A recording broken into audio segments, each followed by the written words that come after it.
Well, it's been 15 years since your first album was released, Barely Legal. What was it like back then for you? Well, we recorded Barely Legal when we just got out of school. We just turned 18, I think, 18 sort of, and got out of school. And 2 weeks after graduating, we recorded that album. So it was sort of not knowing what was going on, you know, what the world was, and we hadn't seen, you know, we basically just seen school in our parents' house in our hometown. And none of us really knew what to do with our lives. We just knew we wanted to make a record. And then we'd get jobs or study or whatever, but that was like the great summer of freedom before the serious business started. And that's when we made the Barely Legal album. So basically, at that point, we hadn't had any adult life whatsoever. We were still really children. But that was the starting point of our adult life. Okay. And now there's been quite a few years of it. Yeah, then, well, let's quickly move to the album before we go into the last one. Veni Vidi Vicious, what were you into back then? If you had to describe yourself and the band.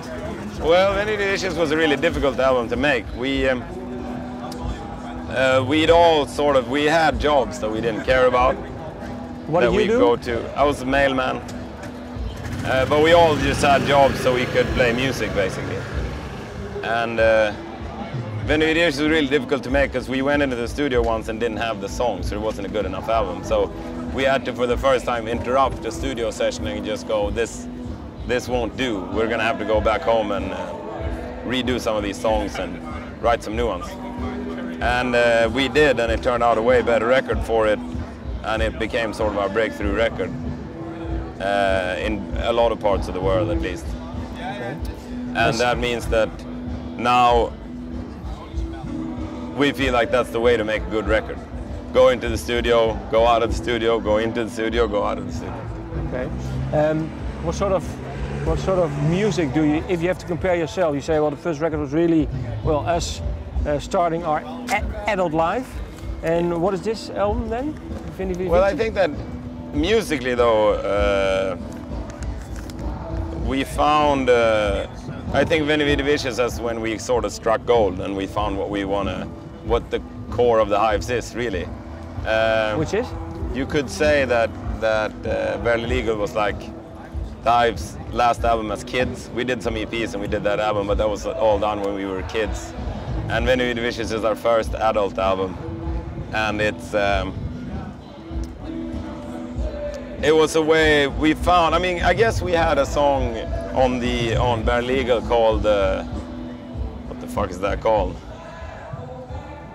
Here We Go Again. That was sort of showing the way forward, and maybe AKA IDIOT.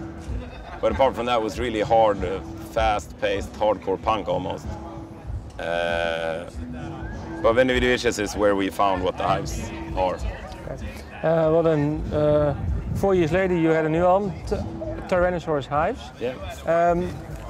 If you look back, if you listen to that album now, what sort of band do you hear? I hear a band under a lot of stress on Tyrannosaurus Hives. It's super frantic and, but we had an idea of making a really exact album, as opposed to where Veni Vidi Vicious was sort of loose and sloppy, as far as we thought. And Tyrannosaurus Hives, the idea was to be very machine-like and a lot of precision, and we found new ways of playing and a lot of new ways of evolving our sound, I think, that were really cool. But you were saying stress?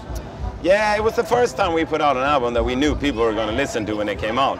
The first pressing of Veni Vidi Vicious was 500 copies, and I think the first pressing of Tyrannosaurus Hives was probably 160,000 or something like that.